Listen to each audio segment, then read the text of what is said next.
है ना। साफ सुथरा हमें रहने के लिए भी कैसा स्थान पसंद है? क्लीन, है ना, स्वच्छ स्थान पसंद है। तो स्वच्छता क्या होती है? स्वच्छता का अर्थ क्या है? स्वच्छता माना स्वयं को अच्छा बनाना। अगर सबसे ज्यादा सफाई हम कब करते हैं घर की?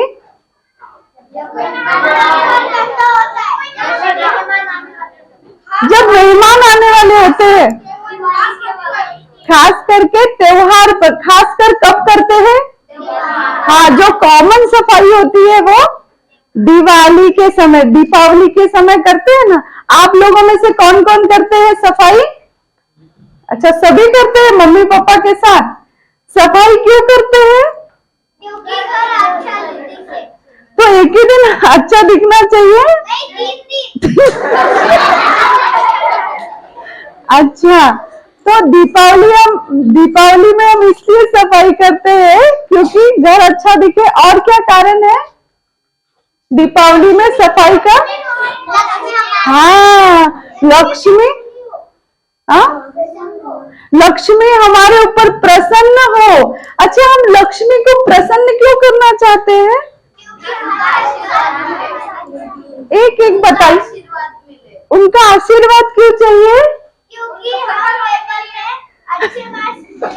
नहीं, देखिए, धन की लक्ष्मी है ना। लक्ष्मी कौन है? धन की देवी है। तो हम उनको अपने घर में क्यों बुलाना चाहते हैं? क्योंकि क्योंकि हमें लक्ष्मी से क्या चाहिए? धन चाहिए। तो जब लक्ष्मी को हमें अपने घर में बुलाना है तो हमें घर की इतनी साफ सफाई करनी होती है ना, तभी वो लक्ष्मी हमारे घर आ सकती है। इसीलिए हम साफ सफाई करते हैं ना दिवाली पे। लेकिन क्या लक्ष्मी एक ही दिन हमारे घर पे चाहिए? हम चाहते हैं ना कि लक्ष्मी हर रोज रहनी चाहिए ना हमारे घर पे। तो हमारा घर हर रोज कैसा होना चाहिए? साफ होना चाहिए। तो वो लक्ष्मी हमेशा हमारे साथ रहेगी, है ना, वापस तो फिर कभी नहीं जाएगी। और अभी हम कौन है? हम सभी स्टूडेंट है ना। तो स्टूडेंट लाइफ में किसका महत्व होता है? कौन सी देवी का? सरस्वती देवी का। तो अब अगर हमें सरस्वती देवी को बुलाना है तो हमें क्या करना पड़ेगा? पढ़ाई करनी पड़ेगी, स्वच्छता रखनी पड़ेगी ना। देखिए, जब हमें स्थूल धन चाहिए ना, तब भी हम सफाई करते हैं। लक्ष्मी देवी से हमें कौन सा धन मिलता है? पैसे वाला धन मिलता है। और आप लोगों ने सुना होगा ना, धन में सबसे प्रधान, सबसे ऊंचा धन कौन सा होता है? विद्या का धन, है ना, जिसको विजडम कहते हैं, जिसको नॉलेज कहते हैं ना। वो सभी धनों में कहा जाता है ना, विद्या धनम सर्व धनम प्रधानम। सबसे ऊंचा धन होता है ना विद्या का। तो सरस्वती माँ किसकी देवी है? विद्या की देवी है। और अगर हम चाहते हैं कि सरस्वती माँ हमेशा हमारे साथ रहे तो हमें क्या करना पड़ेगा? साफ सफाई रखनी पड़ेगी, स्वच्छता का ध्यान रखना पड़ेगा। सरस्वती, है ना, सरस्वती जब हम कहते हैं तो इस शब्द में ही बहुत सारे गुण हैं। स माना, स से क्या है? सहयोग, सत्यता। और उसके बाद कौन सा अक्षर आता है? र से रहमदिल। और उसके बाद स्व माना फिर से स्वच्छता, स्व से स्वच्छता। और ती में दो वर्ड है ना, त प्लस ई। तो त से त्याग और ई से ईमानदारी। तो अगर हम चाहते हैं कि सरस्वती देवी हमारे साथ रहे तो हमें इन गुणों को भी अपने जीवन में अपनाना होगा, तभी सरस्वती देवी हमारे पे प्रसन्न होगी और हमारे साथ रहेगी। स्वच्छता कितने प्रकार की होती है बच्चों? 2 प्रकार की होती है ना।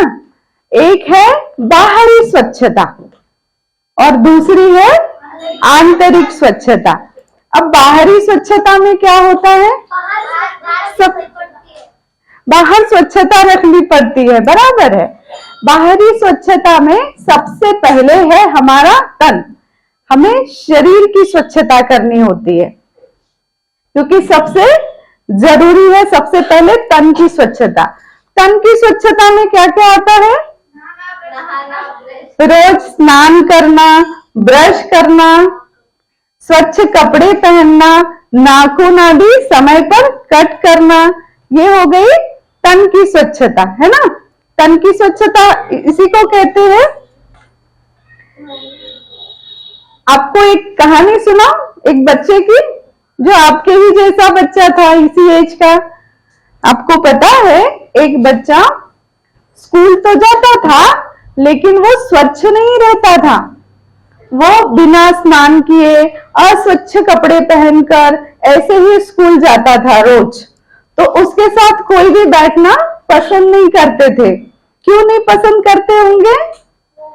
क्योंकि जो स्नान नहीं करेंगे, रोज स्वच्छ कपड़े नहीं पहनते हैं, दांत साफ नहीं करते हैं, तो उनसे क्या होती है? बदबू आती है ना, दुर्गंध आती है।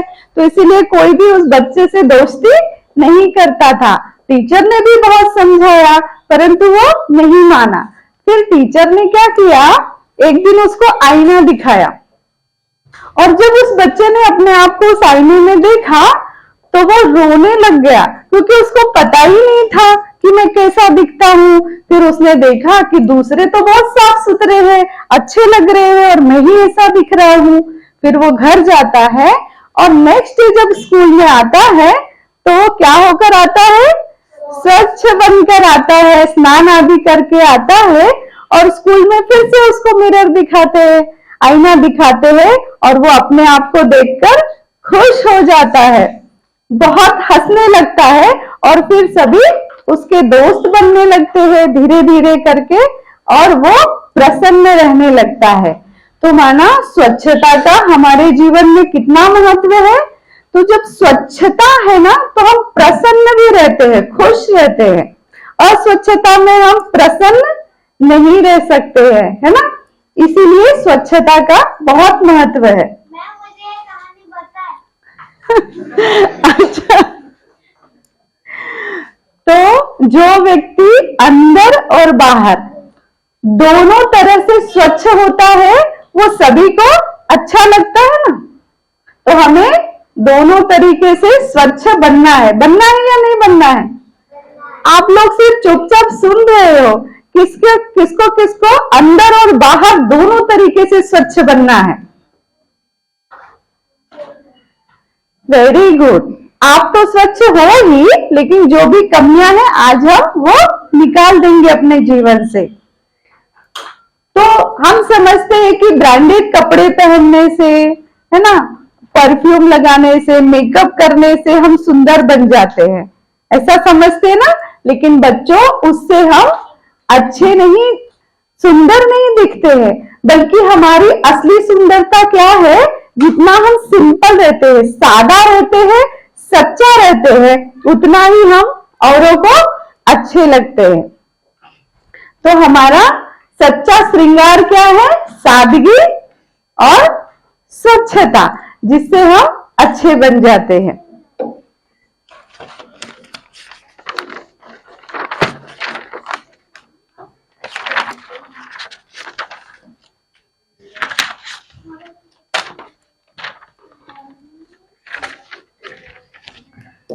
तो बच्चों, ये तो हो गई तन की स्वच्छता। अब हमारे आसपास की भी तो स्वच्छता होती है ना। तो आसपास की स्वच्छता में क्या होता है? स्कूल की स्वच्छता, घर की स्वच्छता, और हमारे आसपास हम घर का कूड़ा क्या करते हैं? घर का जब कचरा निकलता है तो हम कहाँ डालते हैं? सफाई कर्मचारी को देते हैं ना, हमारे दरवाजे पे आते हैं ना, घंटा गाड़ी आती है ना। तो हमारे शहर की सफाई कौन करते हैं? सफाई कर्मचारी करते हैं। तो अगर सफाई कर्मचारी अगर अपना काम नहीं करे तो हमारा शहर बहुत गंदा हो जाएगा ना। इसीलिए हमें भी अपने घर को तो हम साफ रख ही सकते हैं ना। तो सबसे पहले स्कूल की भी स्वच्छता होती है ना। स्कूल की स्वच्छता में क्या क्या कर सकते हैं हम? गंगागढ़ी का आयोजन सरकार ने किया है। जी, सरकार ने किया है ना, ताकि हम अपने घर को स्वच्छ रख सकें, अपने आसपास को स्वच्छ रख सकें, पूरी दुनिया को भी। झाड़ू पोछा। स्कूल की स्वच्छता में क्या करेंगे? झाड़ू पोछा आपको करने की आवश्यकता तो नहीं पड़ती होगी। हम अपने ब्लैक बोर्ड को साफ रख सकते हैं, बेंचेस को साफ रख सकते हैं मॉनिटर होता है। और क्लासरूम को क्लीन रख सकते हैं। अपने स्कूल में प्लांट्स लगा सकते हैं, जिससे फिर हमारा स्कूल अच्छा दिखेगा, स्वच्छ दिखेगा, साफ दिखेगा ना, तो हमारा पढ़ाई में मन लगता है। घर की स्वच्छता में हम क्या कर सकते हैं? घर की स्वच्छता में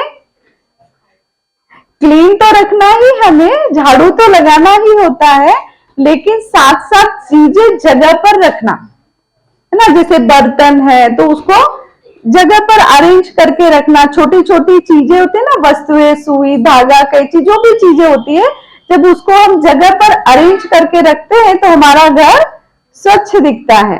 और अगर सामान बिखरा हुआ है और वो रूम कितना भी क्लीन है तो भी हमें क्लीन नहीं लगता है। जैसे कि अगर एक कमरे में एक बेड पर कुछ बुक्स आपकी बिखरी हुई है, कुछ कपड़े बिखरे हुए हैं और कुछ सामान है, तो वो बुक्स तो साफ है, गंदी नहीं है, कपड़े भी साफ है, लेकिन फिर भी वो कमरा हमें साफ लगता है? नहीं लगता है। क्यों? क्योंकि जब हम उन चीजों को अपनी जगह पर रखेंगे अरेंज करके, तब हमें वो साफ लगने लगता है। और भी एक स्वच्छता है, सार्वजनिक स्थान की स्वच्छता है। सार्वजनिक स्थान कौन से हैं? हम कहाँ जाते हैं? गार्डन में जाते हैं ना, पार्क में जाते हैं, और कहाँ जाते हैं? और कहाँ जाते हैं? मॉल में जाते हैं, रेलवे स्टेशन, बस है ना, ट्रेन, हॉस्पिटल्स, ये सार्वजनिक स्थान है। तो सार्वजनिक स्थान की स्वच्छता हम कैसे कर सकते हैं? अब ये आप बताएंगे, एक एक करके बताइए, एक साथ नहीं।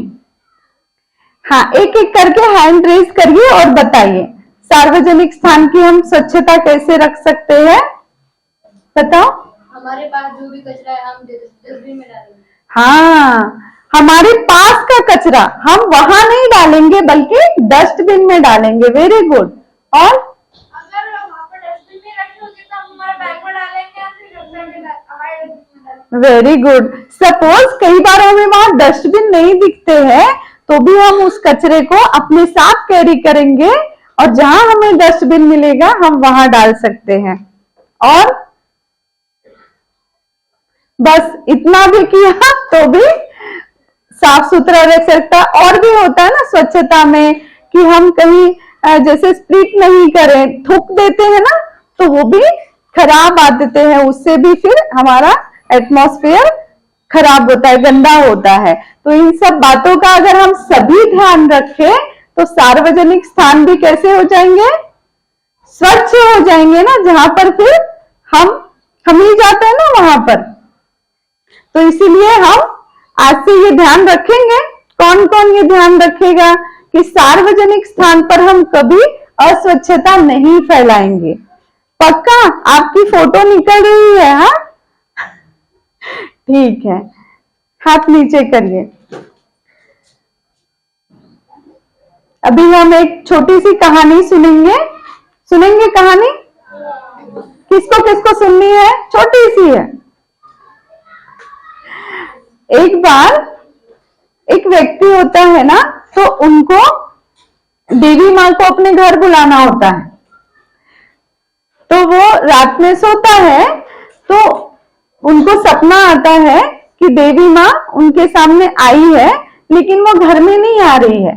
तो पूछता है कि देवी माँ आप हमारे घर क्यों नहीं आ रही हो?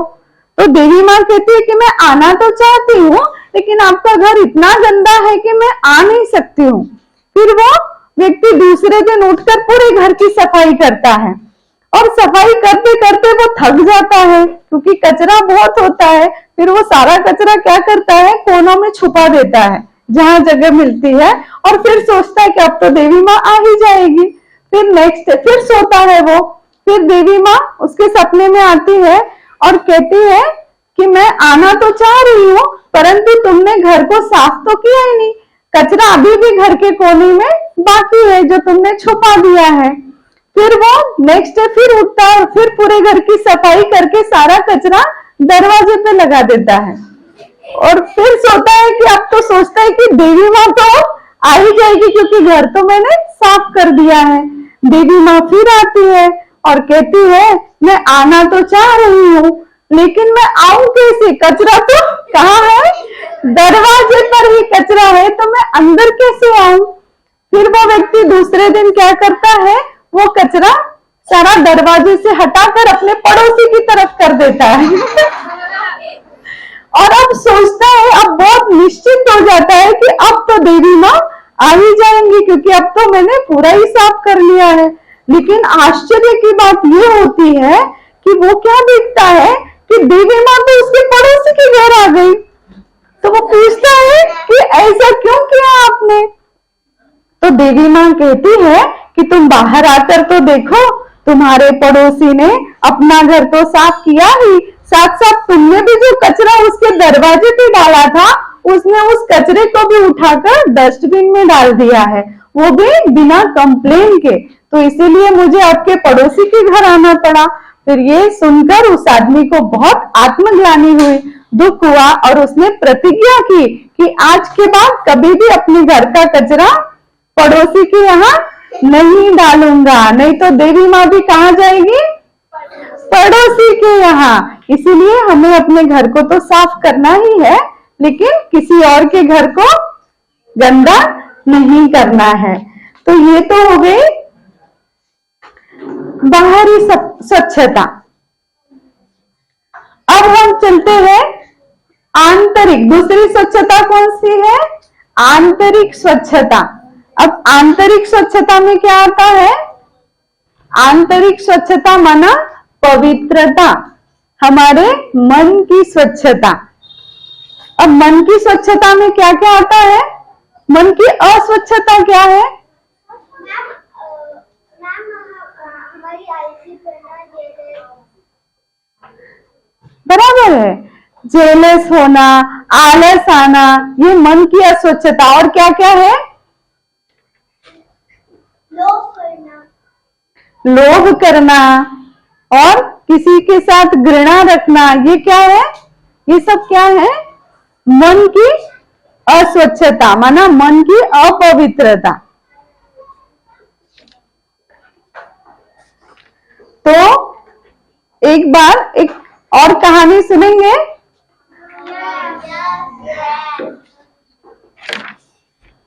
एक बार एक व्यक्ति होता है जिसको है ना कुछ बुरी आदतें होती हैं, तो जिसके कारण वो कुछ शराब पीना, जुए आदि खेलना, बुरी आदतें होती है ना ये, तो जिसके कारण उसका बिजनेस में बहुत नुकसान हो जाता है। तो जब दिवाली आती है तो दिवाली में हम सभी खुशियां मनाते हैं ना, तो सभी के घर में कैंडल्स जलते हैं, सब खुशियां मनाते हैं, और वो व्यक्ति अपने घर में अंधेरा करके बैठा होता है क्योंकि उसके पास कुछ भी नहीं होता है। तो जिसके कारण फिर उसके मन में ईर्ष्या की भावना आती है। ईर्ष्या की भावना माना जेलसी। तो वो अपना जो पड़ोसी है उसके घर में जाके एक मोमबत्ती जलाकर रख देता है ताकि उसके घर में आग लग जाए ऐसी जगह पर, और अपने घर में आके खुशी से बैठ जाता है। लेकिन थोड़ी ही देर बाद देखता है कि उसका पड़ोसी रामलाल वो उसके पास आता है एक दिया लेकर और कुछ कैंडल्स लेकर, और वो कहता है कि आप इतने अंधेरे में क्यों बैठे हो, और कोई बात नहीं, अगर आपका बिजनेस में लॉस हो गया है तो ये हमेशा थोड़ी होता है, आगे आपका जीवन अच्छा होगा, तो ये लो आप अपने घर में भी रोशनी करो, आज के दिन अंधेरे में नहीं बैठना चाहिए। और वो कुछ मिठाइयां भी अपने साथ लाता है जो उसको देता है, और कैंडल जलाकर उसके घर को भी रोशन करता है। और तब इस व्यक्ति को रियलाइज होता है कि मैंने तो इसके घर को आग लगाने का प्लान किया था और ये तुरंत दौड़कर बाहर जाता है, देखता है कि कहीं इसका घर तो नहीं जल गया, लेकिन उसने देखा कि वो मोमबत्ती तो बुझ गई थी और उसका घर नहीं जला था।